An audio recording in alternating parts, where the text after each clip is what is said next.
Mesdames et messieurs, bonjour. Merci de nous rester fidèles.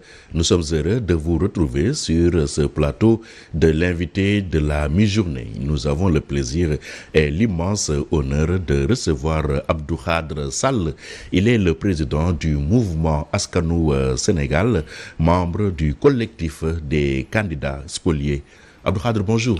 Bonjour Pierre-Edouard et merci pour l'invitation. Merci à vous également d'avoir accepté notre invitation. C'est un réel plaisir. Oui, parce qu'on sait que votre agenda, il est chargé ce temps-ci. Actuellement, mais bon, pour parler à la nation, c'est toujours un plaisir et on aura toujours un créneau pour ça parce que nous sommes là aussi pour que les Sénégalais et tous nos sympathisants puissent savoir que notre agenda vraiment est saturé justement parce qu'on veut régler les problèmes de nos compatriotes. Vous avez pris part au dialogue de 2 jours, dialogue fast-track, organisé par le président de la République. Quel sens donnez-vous à votre participation à ces assises-là sur la présidentielle 2024? Bon, avant tout, cher Pierre, permettez-moi quand même de m'incliner devant nos compatriotes qui malheureusement hier se sont perdus aux entrailles de l'Atlantique, oui. Encore une fois, des jeunes. Le drame de l'immigration. Exactement. Un drame sans fin. Un drame sans fin et que de toutes les façons, nous, on le déplore depuis le début. On a essayé aussi d'apporter des solutions là-dessus. Donc, présenter nos sincères condoléances au peuple sénégalais, mais aussi aux familles éplorées. Et aussi encore, je vais relancer le message que j'avais lancé ici la dernière fois à toute cette jeunesse en leur disant que la solution et l'Eldorado qu'on va peut-être chercher ailleurs se trouve ici. Il faut juste que les autorités mettent en place des systèmes qui le permettent. Donc, à cette heure, on en est à 27 corps sans vie. C'est les recherches se poursuivent. C'est terrible. Ouais, et d'ailleurs, je lance un message également au président de la République de décréter une journée de deuil national parce que 27 morts en une journée, en plus la force vive de la nation, la jeunesse, moi je pense que ça mérite que les drapeaux soient en berne, ne serait-ce qu'une journée. Donc ça c'est important. Ouais. Et cela me ramène à votre question. Le pourquoi de notre participation dans ce dialogue initié par le président de la République, M. Macky Sall. Nous sommes des acteurs politiques responsables. Nous avons, comme beaucoup d'autres, voulu participer à cette échéance électorale. Nous avons fait le tour du Sénégal, nous avons amené nos parrainages, nous avons eu des contraintes, des difficultés auprès du Conseil constitutionnel, comme on l'a dit lors de notre dernier passage ici. Et donc, en tant que spoliés, et nous avions aussi créé un collectif. Ce collectif continue à vivre. On a essayé de faire entendre notre voix, sans doute difficilement, parce qu'on n'avait pas les leviers qui le permettaient. Et puis, d'un coup, on a un autre spolié qui, à travers ses députés, a permis de mener une commission parlementaire qui nous a aussi été favorable, il faut le dire. Il faut parler de Karim Wade et de sa commission parlementaire. Vous avez bénéficié de cette commission parlementaire. Mais bien sûr, parce qu'on a été inaudible. Qui a été l'un des arguments du président pour reporter la présidentielle. Exactement, on a été inaudible là-dessus. Bon, on a eu cette opportunité-là. Et on s'y est associé pleinement parce que moi j'estime que dans une démocratie il faut que tous les acteurs aient possibilité à pouvoir s'exprimer. Donc on les remercie pour cela. Et aujourd'hui aussi pareil, nous remercions également le président de la République, il faut le dire, parce que c'est quelqu'un qui a eu aussi le cran quand il a su que l'heure était grave, parce qu'il y a eu des spoliés qui réclamaient depuis des mois que on n'a pas eu le traitement qu'il nous fallait, qui devait nous être réservé par le Conseil constitutionnel. L'ensemble des candidats aujourd'hui reconnus ou pas, tous au sortir du premier tour de contrôle des parrainages, vous avez les archives, la presse, ont dénoncé les exactions commises par le Conseil constitutionnel. Donc, exactions. Oui, des exactions parce que ils ont trop fort. Non, je ne le pense pas. Je ne le pense pas parce que eux, dans leur tête, ils se sont dit que, la manière dont on a été traité au niveau du Conseil constitutionnel n'a pas respecté le minimum de ces candidats-là. Donc oui, c'était des exactions. Et ces exactions-là, nous les avons tous dénoncées. Tous les candidats, sans exception, spoliés ou pas. Nous avons créé le collectif des 49 candidats. On avait dans ce collectif-là l'ensemble des gens aujourd'hui qui, entre guillemets, sont des candidats officiels et nous autres spoliés. Donc, de ces candidats-là, donc, il a été dit, on a fait un communiqué, ce qu'on appelle les 27 signataires, si vous vous rappelez, où on avait tous ces candidats-là qui étaient dedans. Et de ces 27 signataires-là, on a fait un grand communiqué et l'information est passée. Nous avons crié auprès de l'opinion nationale et internationale que nous ne sommes pas d'accord avec ce qui s'est passé. Le lendemain, il y a le deuxième tour, entre guillemets, de ces parrainages. D'autres sont passés. Après, on ne les a plus revus. Ils vous ont lâchés. Ils nous ont lâchés. Et ces gens-là, je vais nommément les citer. Serigne Mboup, Ali Ngouille Ndiaye, Mame Boye Diao, pour ne citer que cela. Donc ceux qui, derrière, étaient contre le Conseil constitutionnel, au lendemain de leur validation, viennent dire au peuple qu'aujourd'hui, ils sont avec le Conseil constitutionnel parce qu'il y a une décision qui est en leur faveur. À un moment donné, il faut qu'on arrête de se moquer des Sénégalais.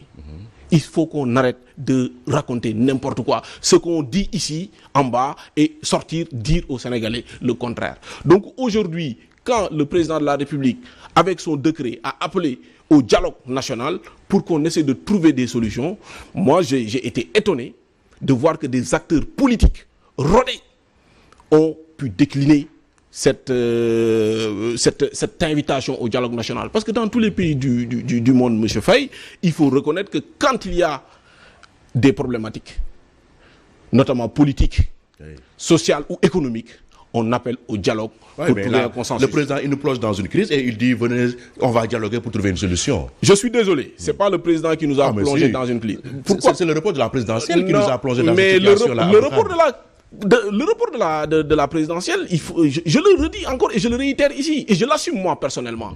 Parce que le report de la présidentielle, moi, il était inadmissible qu'on aille à des présidentielles avec tout ce fardeau-là qui entache le processus électoral. Mais là, 3 jours avant l'annonce du président qu'il allait reporter la présidentielle, le président avait reçu une délégation, d'ailleurs, de candidats dits spoliés.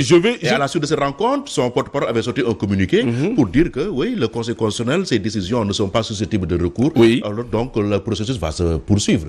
Comment expliquer ce revirement à 190 degrés, 72 heures plus tard? Mais parce que c'est la première fois dans l'histoire politique du pays que des juges constitutionnels sont soupçonnés de corruption.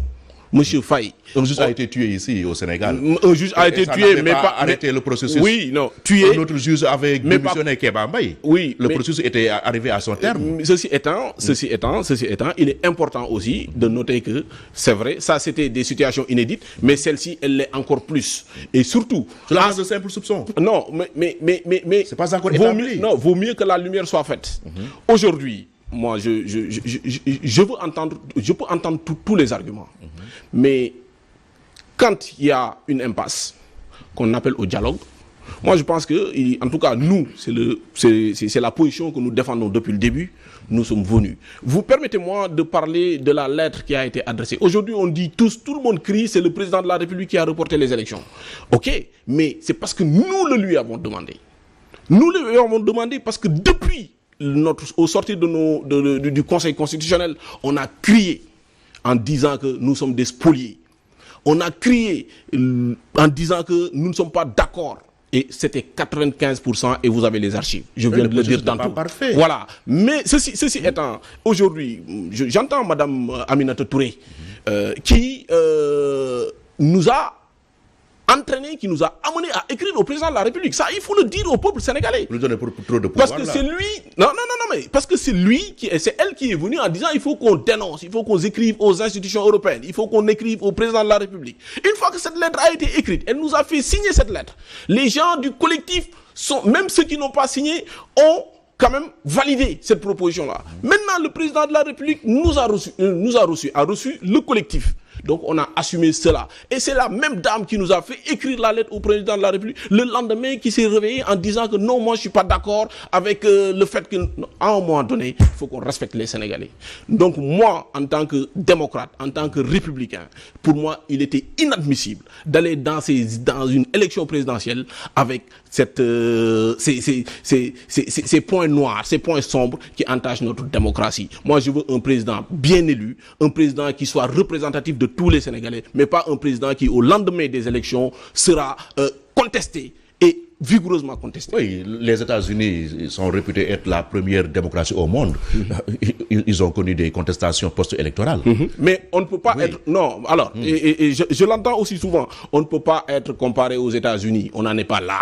Aujourd'hui, nous avons un contexte afro... Qui peut le plus, pour le moins. Oui, mais nous avons contesté un processus aux États-Unis, on peut le faire au Sénégal. Oui, mais alors, c'est pas les mêmes réalités. Nous sommes une démocratie qui avance. Cette démocratie-là a été instaurée par quand même des grandes personnalités qui ont œuvré pour que pour qu'elle arrive. Le président de la République, Macky Sall, on lui a donné un pouvoir avec quand même tout le nécessaire. Donc aujourd'hui, il ne peut pas partir et laisser ce pouvoir-là de manière entachée. On ne peut pas accepter cela. Et j'aimerais que les acteurs politiques, qu'ils soient encore plus responsables, lorsqu'on prend des décisions, qu'on les prenne en âme et conscience, mais surtout le prendre dans l'intérêt de la nation, l'intérêt supérieur de la nation. Je pense que moi, j'aurais été président de la République en tant que personne responsable.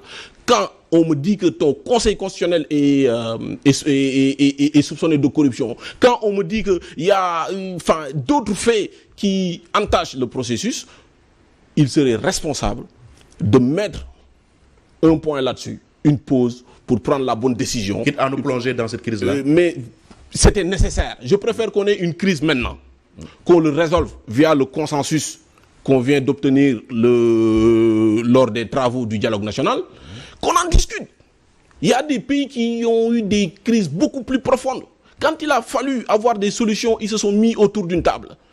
Je pense que le Rwanda, c'est un exemple probant. C'est important. Mais y avait-il lieu de tenir ce dialogue-là dès l'instant que le Conseil constitutionnel avait demandé au président de la République de fixer la date dans les meilleurs délais? Dans les meilleurs délais. Oui. Mais dans les meilleurs délais... Il perd ce que le Conseil lui a attendu. Moi, monsieur Faye, tout ce que je note, c'est qu'à un moment donné, il y a eu un impasse. Des gens qui ont été spoliés, des gens qui ont pris leurs moyens, qui ont sillonné le Sénégal au péril de beaucoup de choses qui représentent une frange de la population et qui, arrivés au sein de ce même Conseil constitutionnel, on leur a dit non. Parce que vous imaginez dans une grande démocratie comme le Sénégal que l'ordre de passage aujourd'hui c'est un tirage au sort. Ça je l'ai décrié dès le début. Mais malheureusement nous ne sommes pas audibles parce que sans doute nous sommes des candidats que l'on ne connaît pas ou du grand public, ou nous sommes des candidats qui n'avons pas une majorité ou des députés représentatifs. C'est tout. Maintenant le parti qui a avec sa commission parlementaire nous a donné un nouvel élan à ce combat. Moi je les salue, je salue leur courage, leur détermination, et moi j'assume cela avec eux. Et il faut qu'un Sénégal, le Sénégal de demain ne doit pas être un Sénégal géré par l'émotion, mais un Sénégal géré par la raison. C'est important. Le président de la République aujourd'hui, on peut dire tout ce qu'on veut, mais moi j'ai estimé qu'il a été responsable dans ce choix de mettre une pause au processus. Le micro, vous l'avez éteint. Revenons-en au dialogue auquel vous avez participé pendant 2 jours. Oui, vous pouvez appuyer sur le bouton. Oui, c'est bon. Oui. Le dialogue auquel vous avez participé, des candidats ont prétendu parler au nom du collectif des spoliés. Ont-ils été fidèles dans la restitution des faits? Donc, ont-ils été le véritable porte-parole fidèle? Alors, il y a eu des décisions qui ont été prises. Bon, après, il y a ce qu'on appelle, il y a toujours, tout n'est pas parfait. Tout peut être amélioré. Mais l'essentiel qui a été transmis au président de la République dans nos demandes ont été fidèlement reportés. Et ça, c'est important. Maintenant, lors des travaux également des différentes commissions, parce qu'il y avait 2 commissions, toutes les sensibilités ont été entendues. Et moi, je pense que c'était important que les gens se mettent autour d'une table, qu'ils discutent, qu'on soit d'accord ou pas, mais à un moment donné qu'on ait un consensus qui permet de libérer le pays. Parce que le pays aujourd'hui, et je pense qu'il y a des acteurs économiques qui l'ont dit la dernière fois. Moi-même étant un acteur économique, on le sent. On le sent. Et c'était important que ce dialogue-là, moi, il n'y a qu'au Sénégal où j'ai vu, on va venir au dialogue pour dénouer une situation politique. Ceux qui sont, parce que par le passé, il y a eu du dialogue, qui peuvent aujourd'hui se prétendre d'être candidats, je vais le nommer M. Khalifa Sall, soit là à dire que non, je ne viendrai pas au dialogue parce que j'estime que non. Pourtant, si les autres avaient fait ça lors des derniers dialogues, ils ne seraient pas aujourd'hui candidats. Pour certains, les concertations devraient se limiter aux 19 candidats Mais officiels. ces 19 candidats, pour moi, n'en sont pas des candidats. Parce que ces 19 candidats ont été validés sur la base d'un tirage au sort. Mais ce sont les règles du jeu, vous étiez tous d'accord avant. Non. Les règles du jeu, c'est à la dernière minute qu'ils nous les ont dit. Il faut à un moment donné... Le tirage au sort, on le connaissait, on le savait. Enfin, on le savait, quoi, oui, une 2 semaines avant. Alors, mais vous pensez que, même si on le savait, une démocratie comme le Sénégal en arrive à faire des tirages au sort pour valider des candidats. Ça veut dire que le premier candidat qui est passé et la dernière candidate qui est passée, il y a ceux qui entre les deux ne sont pas passés parce que, donc la dernière elle n'est pas passée parce que c'est une histoire de doublon. Le premier est passé parce qu'il n'y a pas de doublon, il n'y a personne devant. Non, une démocratie ne doit pas se tenir par de la chance. Moi j'exhorte aujourd'hui la DGE, le Conseil constitutionnel et toutes les institutions organisatrices de ce processus de reprendre les choses telles que nous l'avons proposé dans le consensus qui a été trouvé lors des travaux du dialogue national, qu'on remette. Parce que si les choses s'étaient faites correctement, aujourd'hui, je pense que vous n'entendrez pas des candidats spoliés ou des candidats, enfin, deux types de candidats. Non. On entendrait juste qu'il y a une élection présidentielle qui s'est passée, le processus s'est bien déroulé. Ok, Abdou Khadre est là, il est venu, il n'a pas été à la hauteur, on l'écarte. Moi, je suis un démocrate et un républicain. Donc, je vais encore me battre pour les prochaines échéances. Mais si je persiste depuis le début, au sortir de ma première audience avec le Conseil constitutionnel, je pense que vous avez les archives, on a toujours déploré. Et maintenant qu'on vient nous rejoindre dans ce combat-là, je viens et dire non, je ne suis pas d'accord. Et il faut qu'on soit droit dans nos bottes et dire exactement que cette position-là, nous l'assumons. Et arrêter aussi. Bon, c'est vrai que le président, il n'a pas fait tout n'est pas bon et je ne suis pas là pour le défendre. Mais ce report-là, on l'a demandé et moi, je l'assume. Vous décriez aujourd'hui le Conseil constitutionnel qui, à dernier ressort également, va arbitrer votre litige. Oui. Parce que vous avez beau tenir des assises, vous allez remettre les conclusions au président de la République qui va, en son tour, saisir le Conseil constitutionnel. Pensez-vous que le Conseil constitutionnel pourra se dédire après avoir demandé au président de tenir le ça c'est encore une fois. Il faut qu'on arrête de réfléchir et de vouloir prendre des décisions à la place, en les places du Conseil constitutionnel. Ils ont pris une première décision, il y a eu des désaccords, il y a un consensus national. On n'a pas dit un dialogue politique, on a dit un dialogue national. Oui, mais donc on a inclus l'objectif du dialogue, c'était juste le choix. Non, à la fin, pour moi, l'objectif du dialogue, c'était surtout de réparer tous les impondérables, tous les irréparables qui ont été commis durant ce processus électoral. Et dans cela, je m'y retrouve parce que j'ai été un candidat spolié et je l'ai toujours crié. Et le collectif aussi, les membres du collectif l'ont toujours crié. Donc, le consensus qui a été ouvert, qui est dit, parce que les gens ne sont pas venus au dialogue, pourquoi? Ils ne sont pas venus parce qu'ils se sont dit, si on doit refaire tout le processus, peut-être qu'on ne passera pas. Et tous les Sénégalais savent aujourd'hui que si on refait la même chose, beaucoup ne vont pas passer. Donc, ils ont eu peur de cela. Et se sont dit, non, on ne viendra pas. Parce que c'est un scandale, etc.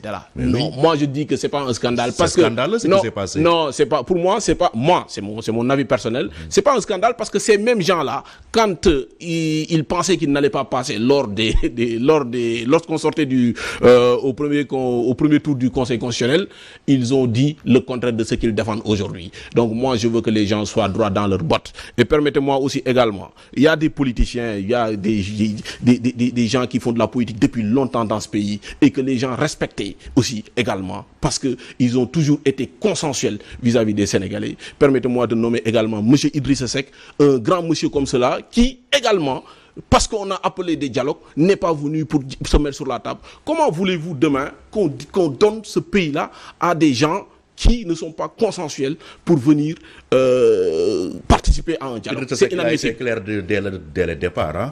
Il a toujours dit que le dialogue, c'est le prochain président qui devrait l'organiser par Macky Sall. C'est son choix. Mais sur le départ, il n'a qu'à organiser la présidentielle. C'est son choix. Mais moi, j'estime que le président Macky Sall, aujourd'hui, c'est quand même le président en exercice jusqu'à preuve du contraire.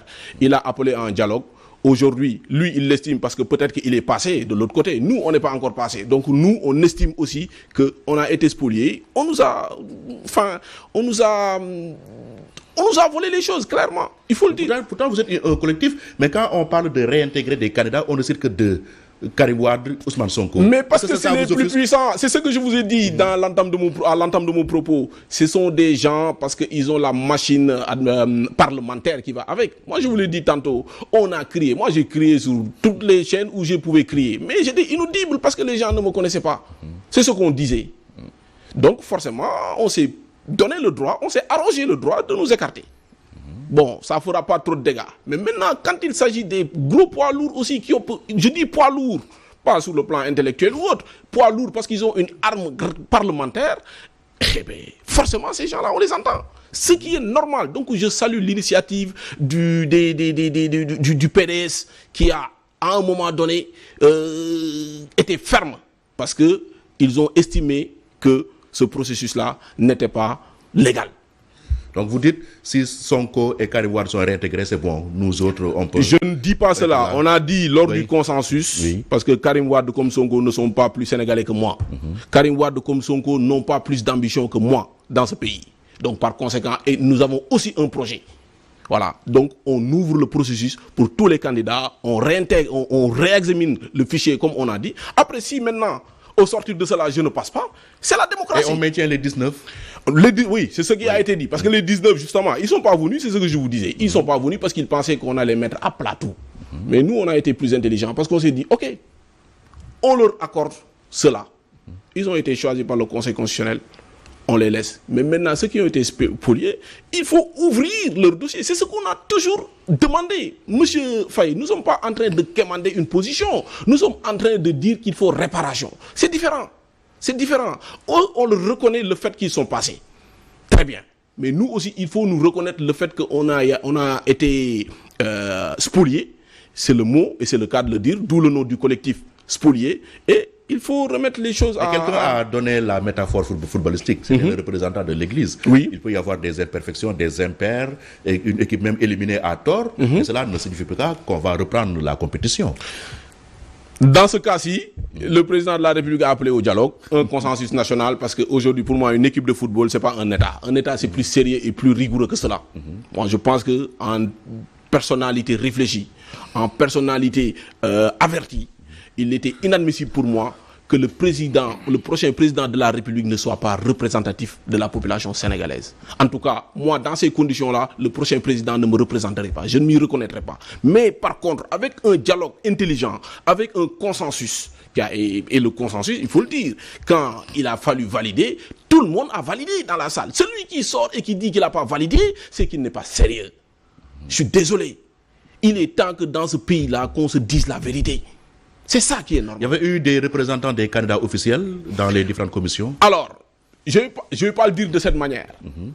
Mais moi, c'est mon ressenti, et c'est le ressenti aussi de mon mandataire qui était avec moi dans l'autre commission, c'est que des positions ont été défendues de quasiment tous les candidats. À chaque fois que quelqu'un parle, dès qu'il finit de parler, on savait exactement c'était quelle sensibilité. Nous sommes des gens intelligents, encore une fois. Et surtout, bon, il y a quelqu'un que je peux citer quand même nommément parce que, bon, c'est de notoriété publique. Il y a un candidat, il y a une personne qui a défendu M. Ousmane Sonko comme si... Qui c'était? Comme si c'était... Parce qu'il l'a défendu de telle manière que même lui... C'était qui? Bon, enfin, je n'ai pas retenu le nom du monsieur, mais c'est un monsieur qui l'avait défendu. Il l'avait tellement défendu que je pense que même M. Ousmane Sonko, s'il était présent dans cette salle, ne se défendrait pas aussi bien que ça. Et je pense que c'est important. C'est ça aussi l'esprit du dialogue. Venir discuter. Et maintenant, tout le reste, tous les à côté là, pour moi, c'est que palabrer. Et ça ne nous intéresse pas. La date du 2 juin proposée est-elle tenable selon vous? Oui. Oui, la date du 2 juin est tenable parce que selon le processus électoral, donc il faut un minimum de 80 jours. Je pense que ça, on l'a assez rappelé. Et comme tous nos compatriotes le savent aujourd'hui, il était... Si le décret est... Enfin, si l'avis du Conseil constitutionnel, parce qu'encore une fois, le Conseil constitutionnel sera toujours maître de la décision. Donc c'est pour ça que, et je le dis, dernier ressort, c'est à lui de trancher. C'est pour ça que je dis ceci. Il faut arrêter de jouer, il faut les laisser travailler. On ne peut pas les influencer, ces gens-là. Nous, quand on a été spoliés, quand je suis sorti dans les médias, j'ai toujours dit que je ne suis pas d'accord avec la décision du Conseil constitutionnel. J'ai mené un recours en disant que j'espère qu'ils auront la sagesse qu'on leur accorde pour revoir notre dossier. En aucun cas, on a jeté de l'opprobre sur ces sages. Donc, ceci étant, aujourd'hui, c'est pas maintenant qu'on va le faire. On va les laisser travailler et ne pas essayer. Vous serez d'accord avec toute décision que le Conseil va prendre? Leur décision, si c'est la bonne décision, mais le dernier ressort leur revient. On a fait un consensus. Si le Conseil constitutionnel dit, maintenant je suis pas d'accord, mais on est en démocratie. On est en démocratie. Mais par contre, moi, je veux que le Conseil constitutionnel, qui sont les sages de la nation, parce qu'on les a mis là-bas parce que c'est des sages, que ces gens-là prennent la mesure de la situation et qu'on ne réagisse pas sous le coup de l'émotion. Un État ne se gère pas avec de l'émotion, mais avec de la rigueur et de la responsabilité. Le président Macky Sall l'a dit, il l'a réitéré ce matin dans un tweet. Il a dit que, oui, vous avez proposé la date du 2 juin, mais lui, il va partir avant le 2 avril.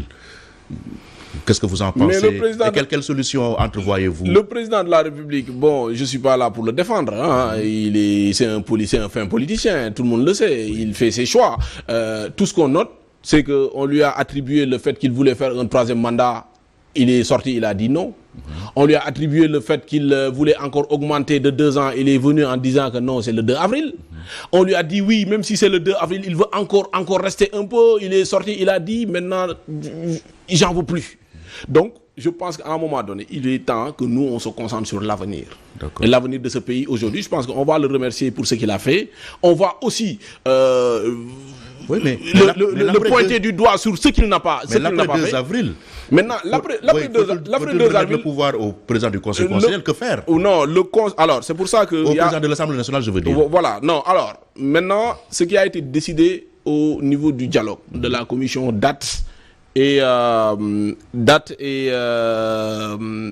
qui participe, dont j'étais membre de cette commission, il a été validé qu'après le 2 avril, il reste entre le 2 avril et le 2 juin, je pense que c'est 2 mois, c'est pas, ou 1 mois et demi, c'est pas 1 mois et demi qui va changer le destin du lui, il dit qu'il vous remercie, mais il va partir. Voilà, mais alors, maintenant, nous, dans le rapport, il lui a été demandé qu'on ne veut pas que le pays, qu'il le mette entre les mains de quelqu'un qui ne soit pas ou qu'on ne connaisse pas. Parce que imaginez, on donne le pays à quelqu'un d'autre pour 2 mois. Il rentre au sein du palais. Au bout d'une semaine, sa famille, ses amis, etc., lui fassent encore un lavage de cerveau et qu'on se retrouve dans les mêmes problèmes qu'on est actuellement. Non, on ne va pas prendre ce risque-là. Le monsieur, il est resté là 12 ans. Il reste 1 mois et demi. Arrêtons de jouer dans la psychologie et la conscience des gens. Soyons responsables. On accompagne ce processus. Ceux qui sont retenus participent dans un Sénégal apaisé. Et à la fin, il partira. Et le nouveau président sera accompagné parce qu'il sera très bien élu. Moi, c'est ma conviction. Merci beaucoup, Abdou Khadre Sall, président du mouvement Askanou Sénégal, membre du collectif des candidats spoliés. Nous allons marquer une pause et revenir juste après le journal pour la partie Wolof. Merci beaucoup, Pierre-Edouard. Merci, c'est moi. Bien.